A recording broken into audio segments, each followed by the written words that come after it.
né? Sempre foi uma família de mamadores que nunca trabalharam. Nenhum membro da família Bolsonaro, se a gente colocar aqui no papel, nenhum trabalhou. Ninguém pagaria por aquilo. O que me parece?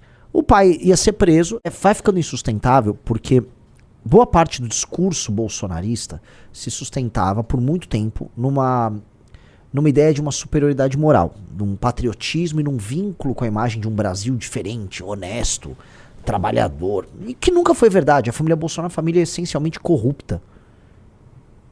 Sempre foi uma família de mamadores que nunca trabalharam. Nenhum membro da família Bolsonaro, se a gente colocar aqui no papel, nenhum trabalhou.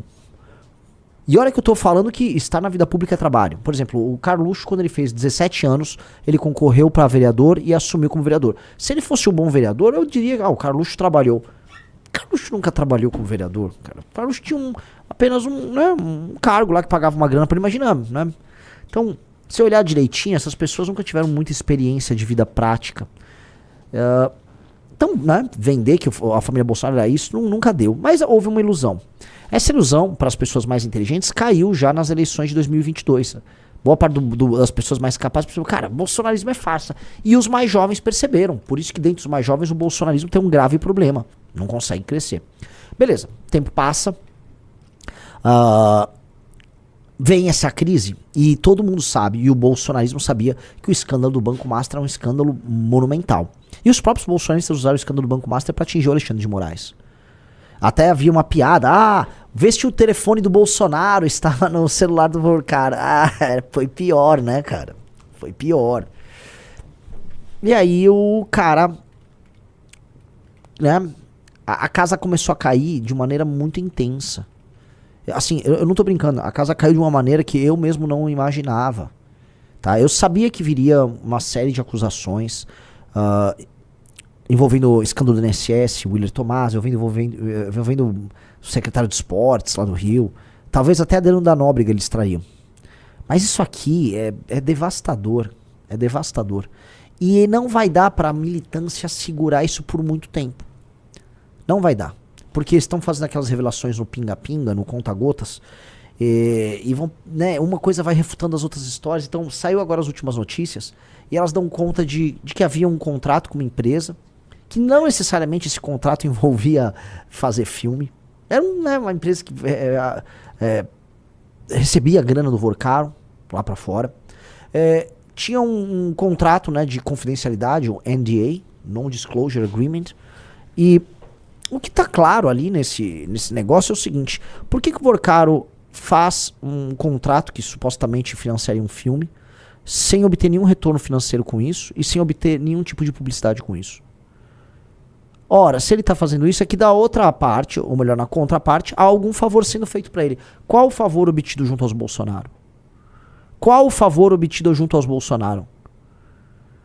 Isso eles precisam responder. Foram coisas obtidas durante o governo dos Bolsonaro? Foram favores obtidos junto ao então presidente do Banco Central, que foi nomeado pelos Bolsonaro e era amigo deles? Eu tô fazendo só perguntas, não tô fazendo nenhuma acusação, tô só levantando perguntas porque é importante levantar agora. O que ninguém respondeu ainda, e é o que a imprensa e a investigação tem que pegar, é qual a contraparte? O que os Bolsonaro entregaram para Vorcaro? Vorcaro, todo mundo sabe, é especialista em comprar autoridades. Vorcaro passou todo o trabalho dele adquirindo, como se fosse um colecionador, todas as autoridades da República. Comprou gente do PT, comprou gente do Centrão, comprou gente do STF e tá comprando os Bolsonaro. E está provado aqui. Ninguém gasta tanto dinheiro à toa. Alguém de humor mais agudo diria, ele gastou mais nas festas do que com os Bolsonaro. Que, né, aparentemente era não apenas uma diversão às festas, mas era também boa parte do seu negócio. As festas eram o maior investimento de marketing que o senhor Vorcaro tinha. Por um cara que é um estelionatário como ele, investir no lifestyle é muito importante, tá? Veja, o Rizzo tá trazendo aqui, né, uma notícia sobre isso. Eduardo Bolsonaro muda a versão e disse que aplicou $50 mil em filme que teve recursos de Vorcaro. A explicação foi dada após o site Intercept publicar na sexta-feira que esse deputado atuou como... Tá, assim, $50 mil? O ex-deputado federal Eduardo Bolsonaro mudou a versão sobre sua participação no financiamento, blá blá blá. Sermão, blá blá blá blá. Num vídeo republicado nas redes sociais, o deputado admitiu ter investido R$350 mil num longa provenientes da receita obtida com a venda de um curso e que posteriormente recebeu de volta essa quantia. Eduardo Bolsonaro não esclareceu como e quem lhe pagou a restituição dos valores inicialmente destinados ao projeto. Ele também reconheceu ter constado como produtor executivo num contrato antigo com a produtora responsável pelo filme. Na quinta-feira ele negou ter publicado dinheiro no projeto. Não existe qualquer posição de gestão. Ou seja, ele vai mudando. Essa é uma droga, cara. Como esses caras eles trabalham com gestão de crise na base da mentira, eles são desmentidos no dia seguinte. Realmente, ontem ele falou que não tinha nada a ver, né? Agora mudou. Aí ele inventou, eu vi o vídeo, ele inventou que, ou disse, que na verdade aquele valor era um adiantamento que ele fez para garantir que o Cyrus Norrester, que realmente que é um grande, de acordo com ele, um grande diretor de Hollywood, ele pudesse elaborar o roteiro. Assim, é que eu não tô hoje muito na vibe, não tô muito ácido hoje, tá? Mas se você der uma olhada no amigos, olhando pra câmera, se você olhar o roteiro, já vazou o roteiro do filme, ninguém pagaria por aquilo. Uma criança escolheu, assim, o roteiro foi escrito por um menino, e eu sei quem é a criança que escreveu o roteiro, foi o Carlos Bolsonaro. É difícil explicar pra vocês, mas dado que o bolsonarismo produz esse abuso intelectual com idosos, eu acho que o roteiro é um sucesso pra enganar os senhores, mas do ponto de vista cinematográfico e do ponto de vista estético, estilístico, ele é um vexame, tá? A história do Bolsonaro, você vê assim, eles são tão fraudulentos que eles inventaram a história do próprio Bolsonaro, tá? E no filme, só pra vocês entenderem, o Bolsonaro é apresentado como um homem muito corajoso, que nos anos 80, em 1985, ele prendeu, com toda a sua coragem como um militar, ele prendeu um barão das drogas, chamado Cicatriz. É sério, o que eu estou falando aqui está no roteiro Dark Horse, o Riso tem até com o roteiro em mãos, tá? Havia um grande barão das drogas chamado Cicatriz. Tá aqui, ó, põe a tela, não há nenhuma invenção minha. Esse drug czar, tá? Ele foi preso pelo Bolsonaro. Entendam, isto nunca aconteceu na vida real. O Bolsonaro, nesta época, nos anos 80, estava tentando organizar greve de militares. Tá? Ele foi expulso das Forças Armadas Brasileiras. Tá? Ele teve que ser aposentado ali. Tá? Pois bem. Aí o Cicatriz, como é realmente um roteiro de retardado. Ele fala, Bolsonaro, um dia eu vou me vingar. E aí o senhor Cicatriz, tá? Eu tô lendo aqui, o Riso botou um pedaço do... Gente, é patética essa história. Aí o Cicatriz, ele fica nos bastidores tramando pra se vingar do Bolsonaro. Até que ele consegue. Cicatriz contrata Aurélio, que vem ser o Adélio.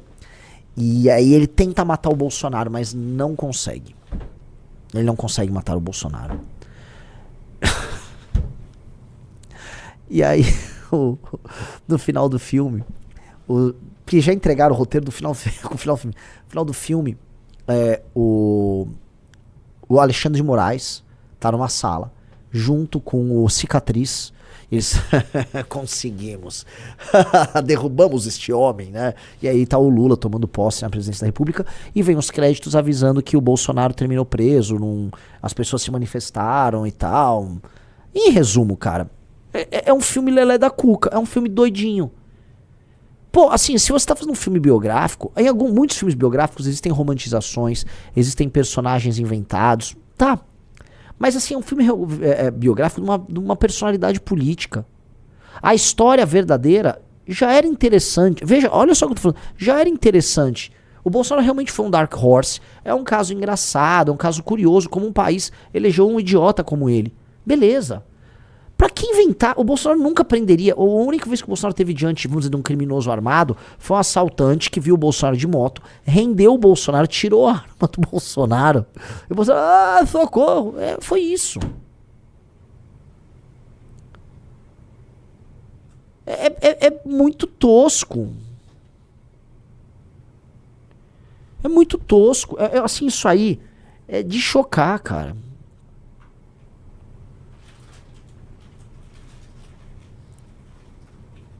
Pessoal, Como é que, assim, esse roteiro, deixa eu explicar um negócio pra vocês. Isso é roteiro de filme B. Qualquer um, pelo amor de Deus, só explicar, qualquer um que conhece um pouquinho de cinema, sabe, isso aqui é roteiro de filme B. Outra coisa, só pra explicar pra vocês. Eles estão tentando vender, pra divulgar que 100 e tantos milhões faz sentido naquele filme, porque, é um filme com estrelas de Hollywood e um diretor de Hollywood. O diretor é um diretor de filme B. E quando eu falo B, eu não falo nem filme alternativo, porque existe todo o circuito alternativo de cinema nos Estados Unidos que produz ótimos filmes. Tem grandes filmes alternativos feitos com baixo orçamento nos Estados Unidos. Filme B é filme ruim. É filme ruim, filme... Entendeu? Isso aqui é um cara de filme B. E o Jim Caviezel? Galera, eu sei que criaram na direita só um hype que o Jim Caviezel é um baita de um ator. Ele não é. O Jim Caviezel é um cara que fez um filme e, cara, não teve muita carreira depois disso. Ele foi sabotado por ser cristão. Cara, é igual falar que o Mark Hamill, que fez Luke Skywalker, ele foi sabotado por ser Jedi.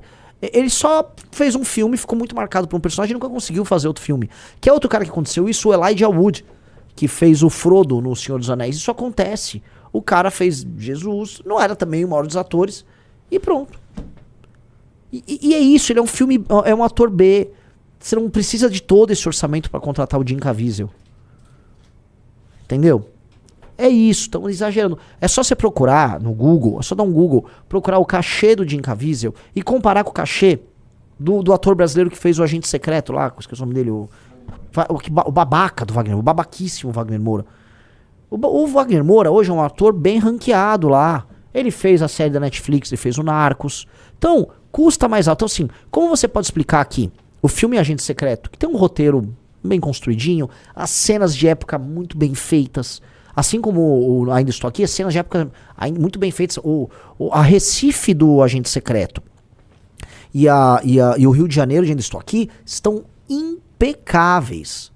Há um trabalho cinematográfico espantoso. Um custou 28 milhões, o outro custou 45.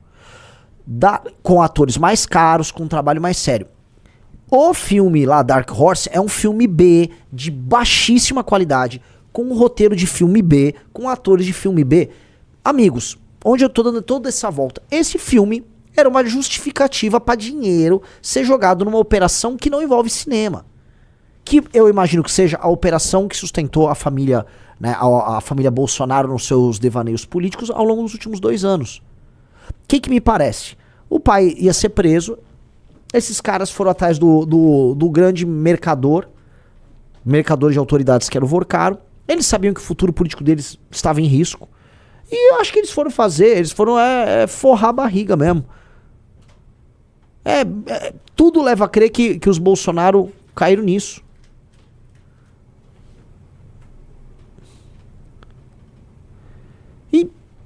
E são números assustadores.